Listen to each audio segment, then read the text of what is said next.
রাত প্রায় ৩টা। চারদিকে একদম নীরবতা। আমি ঘুমাতে যাচ্ছিলাম, হঠাৎ বিছানার নিচ থেকে খিলহিহি করে হাসির শব্দ এলো। প্রথমে ভাবলাম হয়তো ভুল শুনেছি, কিন্তু আবারও হিহিহি।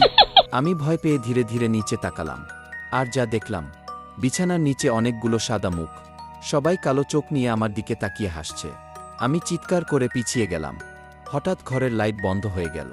অন্ধকারের ভেতর থেকে শব্দ আসতে লাগলো, নিচে আয় ঘি। আমি ফোনের ফ্ল্যাশ জ্বালালাম। দেখি ওরা এখন বিছানার বাইরে দাঁড়িয়ে, লম্বা হাত, বাঁকা গলা, ফ্যাকাশে মুখ, সবাই ধীরে ধীরে আমার দিকে হাঁটছে। আমি দরজার দিকে দৌড়ালাম, কিন্তু দরজার সামনে দাঁড়িয়ে ছিল একটা লম্বা কালো মানুষ। তার মুখে কোনো চোখ নেই। সে ধীরে ধীরে আঙুল তুলে বিছানার দিকে দেখালো। আমি পিছনে তাকাতেই দেখি বিছানার ওপর এখন অনেকগুলো মানুষ বসে আছে। সবাই একসাথে বলল, এবার তোর পালা।